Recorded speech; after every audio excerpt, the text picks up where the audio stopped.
Hello दोस्तों, आज मैं एक्सप्लेन करने जा रहा हूँ कोरियन मूवी जिसका नाम है द वे होम। और ये मूवी की स्टोरी जान के आप भी रो पड़ोगे दोस्तों। मूवी की स्टार्टिंग में हम एक बूढ़ी माँ को देखते हैं। इनकी बेटी इनको 17 साल की उम्र में छोड़ के शहर चली गई और जब से कभी भी वापस नहीं आई। और इनकी भी उम्र बीत गई अपनी बेटी के इंतजार में। और अब अपना समय बिताने के लिए ये कुछ न कुछ काम करती रहती है। और ये ठीक से बोल भी नहीं पाती है और ना ही इन्हें सही से सुनाई देता है। और एक दिन हम इनकी बेटी को देखते हैं जो 15 साल के बाद अपने घर लौट रही होती है। और इसका एक बेटा भी होता है जिसका नाम सांगू होता है। और ये अपनी माँ से पूछता है कि नानी माँ को कैसी है, उन्हें दिखाई देता है, सुनाई देता है सही से। लेकिन इसकी माँ कुछ नहीं बोलती है क्योंकि वो तो खुद ही अपनी माँ को छोड़कर चली गई थी। और अब ये गांव आते हैं और बस स्टैंड पर उतरते हैं और यहाँ पर काफ़ी धूल मिट्टी होती है। और सांगू अपनी माँ से कहता है कि यहाँ पर काफ़ी धूल मिट्टी है, वापस चलो। लेकिन इसकी माँ डांट के इसको इसकी नानी के घर पर ले आती है। और हम यहाँ देखते हैं इसकी मोम को, जो वही बूढ़ी माँ होती है। और ये अपनी मोम से माफ़ी मांगती है इतने साल से ना आने मिलने के लिए। और ये बताती है कि मेरे पति ने मुझे डिवोर्स दे दिया है और मैंने शहर में पैसे की कमी की वजह से अपनी दुकान बेच दी है और अब मेरे पास कोई भी काम नहीं है। और मेरे ऊपर कर्जा चढ़ा हुआ है काफ़ी, जिसकी वजह से मैं सांगू को अच्छी तरह नहीं पाल सकती। इसलिए इसको यहाँ रखना चाहती हूँ थोड़े दिन के लिए। और जैसे ही शहर में मेरे पास एक जॉब हो जाएगी और रहने का ठिकाना हो जाएगा, इसको फिर मैं यहाँ से ले जाऊँगी। और बूढ़ी माँ ये सब बातें समझ रही होती है। जिसके बाद सांगू की माँ वापस जाने लगती है और इसकी मम्मी इससे कहती है कि तुम थोड़ा आराम कर लो। लेकिन सांगू की माँ शाम की बस से ही शहर वापस चली जाती है और सांगू को यहीं पर छोड़ जाती है। और इसके लिए कुछ कपड़े और कुछ खाने की चीज़ें दे के जाती है जो कि शहर में ही मिलती है। सांगू की नानी माँ सांगू को अपने साथ चलने को कहती है, लेकिन सांगू इनसे कहता है कि मुझसे दूर रहो तुम। और इनके गूंगे होने का और बहरे होने का मजाक भी उड़ाता है, जो कि बहुत बुरी बात होती है। और ये हम देख सकते हैं कि इसकी मम्मी ने इसको कितनी अच्छी शिक्षा दी है भाई। नानी माँ आगे जाने लगती है और सांगू भी इनके पीछे पीछे घर आ जाता है। और शाम को साथ में बैठ के खाना खाते हैं और नानी माँ अपना खाना भी इसको दे देती है। और सांगू पूरे दिन वीडियो गेम खेलता रहता है और नानी इसको देखती रहती है पर कुछ कहती नहीं है। इनके गांव में टॉयलेट नहीं होता है, जिसकी वजह से सांगू को एक पोट में ही करना पड़ता है। और नानी माँ उसे रोज अपने हाथों से साफ करती है। और सांगू अपनी नानी को रोज़ मेहनत करते हुए देखता है, जो कि इस उम्र में भी काफ़ी मेहनत करती है। और एक दिन इसके घर एक पड़ोस वाला लड़का आता है जो इसे अपने साथ खेलने के लिए बोलता है। लेकिन सांगू अकेला रहना पसंद करता है, इसलिए वो मना कर देता है खेलने के लिए। अब सांगू की लाइफ अच्छी चल रही होती है, ना कोई इसको कुछ कहने वाला होता है और ना ये पढ़ता है। बस पूरे दिन वीडियो गेम खेलता रहता है और कुछ भी चाहिए होता है तो ये अपनी नानी माँ से मांग लेता है। और थोड़े दिन बोर होने के बाद ये गांव में जाता है, लेकिन वहाँ इसे कोई नहीं मिलता। फिर ये वापस आ जाता है। नानी माँ खाली समय में सिलाई का काम करती है और सांगू से सुई में धागा डालने को बोलती है, क्योंकि इन्हें कुछ दिखाई नहीं देता है। और सांगू सुई में धागा डाल डाल के परेशान हो जाता है और इतने में इसकी गेम की बैटरी भी ख़त्म हो जाती है।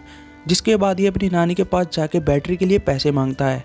लेकिन नानी ने काफ़ी गरीबी देखी है तो इनके पास इतने पैसे नहीं होते इसको देने के लिए। सांगू नानी माँ से कहता है कि मुझे पैसे दे दो, जब मेरी मॉम आएगी तो मैं उनसे पैसे दिलवा दूंगा तुम्हें। और नानी माँ अपने पेट पर हाथ फेर कर कुछ इशारा करती है और सांगू को समझ नहीं आता कि क्या कहना चाह रही है और इन्हें धक्का देके यहाँ से चला जाता है। अब जब इसे पैसे नहीं मिलते हैं तो ये अपनी नानी माँ की चप्पलों को छुपा देता है और नानी माँ को नंगे पैरी पहाड़ों पर चढ़ना पड़ता है। और ऐसे कई दिनों तक चलता है। और जब इसकी नानी माँ इसका पोट धो के लाती है तो ये गुस्से में लात मारकर तोड़ देता है उसे। और एक दिन ये चुपके से अपनी नानी के बालों में से हेयर पिन निकाल लेता है, जिसको बेचकर ये बैटरी लेना चाहता था। और जब ये जाता है तो आगे एक आदमी से जाके शॉप का रास्ता पूछता है और शॉप पर जाता है तो इसे बैटरी नहीं मिलती है, क्योंकि इसकी गेम में छोटी छोटी बैटरी लगती है। और दूसरी शॉप पर जाता है तो वहाँ भी इसे बैटरी नहीं मिलती। फिर ये इस पिन को बेचने की सोचता है और कहता है कि जो भी इससे पैसे आएंगे उसके मैं नूडल्स खा लूँगा, क्योंकि ये नानी माँ को तो मैं वापस करूँगा नहीं अब। लेकिन दुकान वाला वो लेने से मना कर देता है, क्योंकि मार्केट में उस पिन की कोई भी कीमत नहीं है। फिर ये मुँह लटका के जाने लगता है और अपने गाँव से काफ़ी दूर आ गया होता है। और ये घर जाने का रास्ता भूल गया होता है और रास्ते में रो रहा होता है। तभी इसके गांव के एक आदमी आता है जो इसको पहचान लेता है और अपने साथ ले जाता है। जब सांगू अपने घर जा रहा होता है तो रास्ते में इसको नानी माँ मिलती है जो इसका इंतजार कर रही थी। वो इसके पास आती है और इससे आगे जाने लगती है तो सांगू उनसे कहता है कि कहाँ जा रही हो तुम। फिर नानी घर की ओर वापस चल देती है और सांगू भी इनके पीछे पीछे। फिर नानी अगले दिन इसके कपड़े धो के सुखा देती है और तभी इतनी जोरदार बारिश आ जाती है और सांगू उन कपड़ों को उतार कर साइड में रख देता है। और बाद में जब धूप निकलती है तो ये कपड़े सुखा देता है वापस से और अपने कपड़ों पर पिन लगा देता है ताकि वो उड़े ना। और नानी माँ के कपड़ों पर नहीं लगाता। फिर बाद में इसे अफसोस होता है कि नानी माँ के पास तो एक ही जोड़े कपड़े हैं, अगर ये उड़ गए तो वो क्या पहनेगी। और एक क्लिप हटा के इनके कपड़ों पर लगा देता है। नानी इससे पूछती है कि आज शाम को तुम क्या खाओगे, तो ये बोलता है कि पिज्जा बर्गर। लेकिन नानी शुरू से गाँव में रही है तो उन्हें पिज्जा बर्गर के बारे में कुछ भी नहीं पता होता है। फिर ये भूख ला के दिखाता है पर नानी को कुछ भी समझ नहीं आता है। फिर लास्ट में मुर्गे की आवाज़ निकाल के बताता है कि आज मैं फ्राई चिकन खाऊंगा। और नानी कुछ सब्जियां और खरबूजे लेके शहर की तरफ चल देती है क्योंकि इन्हें बेच कर ही वो सांगू के लिए चिकन लाएगी।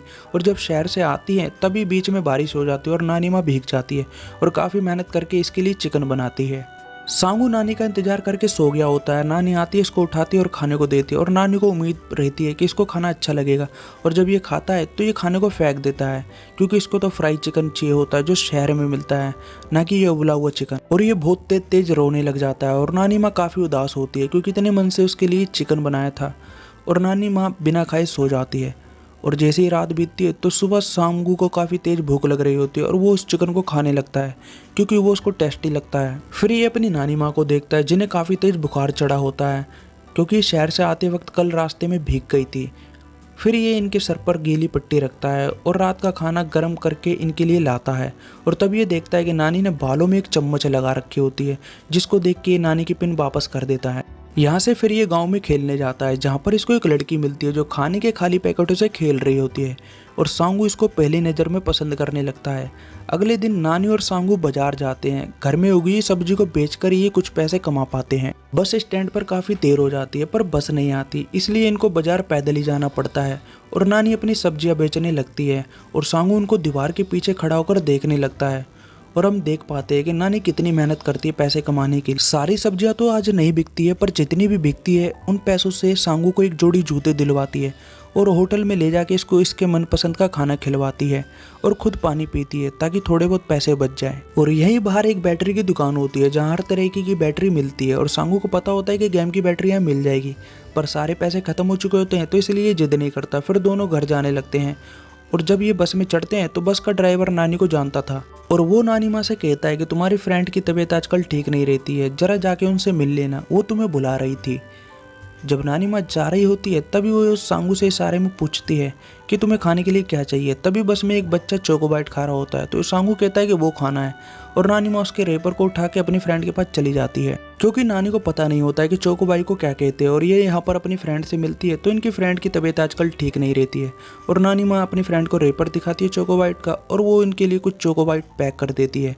जब नानी माँ इनको पैसे देती है तो ये पैसे लेने से मना कर देती है तो इसके बदले ये सब्जी दे देती है इन्हें। उनकी फ्रेंड उनसे कहती है कि एक बार मुझसे मिलने फिर दोबारा जरूर आना, क्या पता हम दोनों में से कोई कम मर जाए।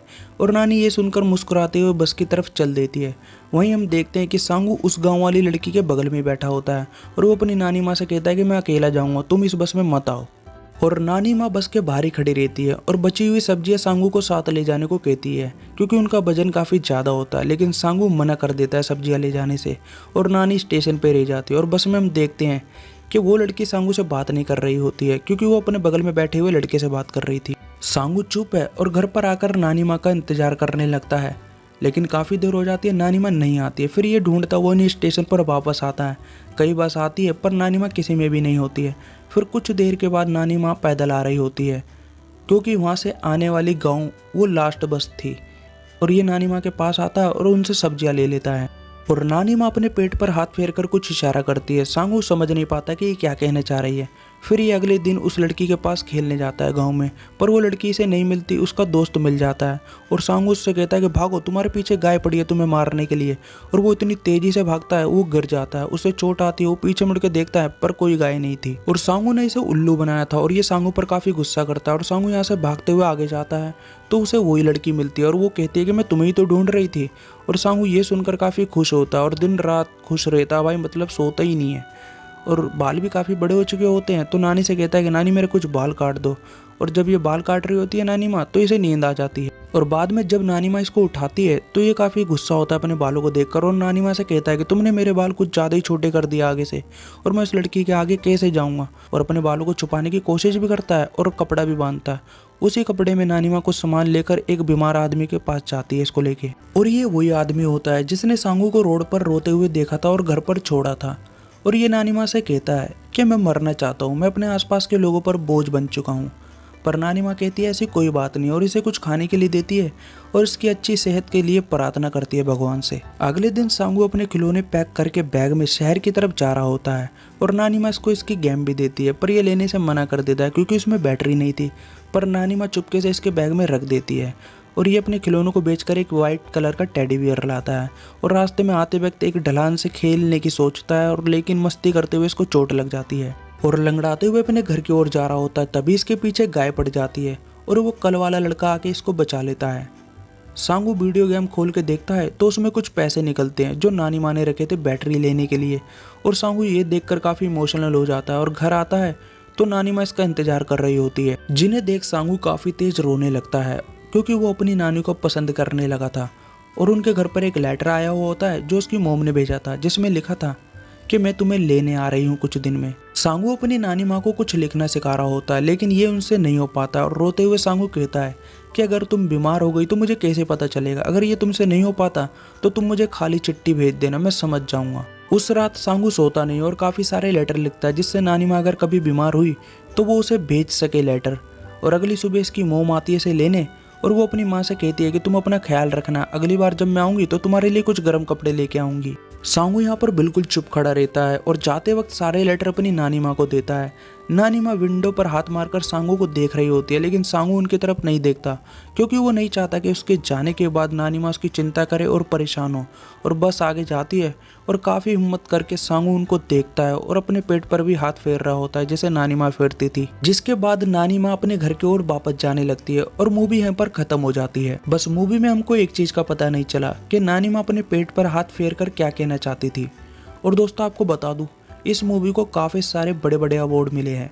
तो दोस्तों ये वीडियो आपको कैसी लगी हमें कमेंट करके जरूर बताएं। अगर आप हमारे चैनल पर नए हो तो चैनल को सब्सक्राइब कर लो हमारी आने वाली वीडियो देखने के लिए। Thank you guys.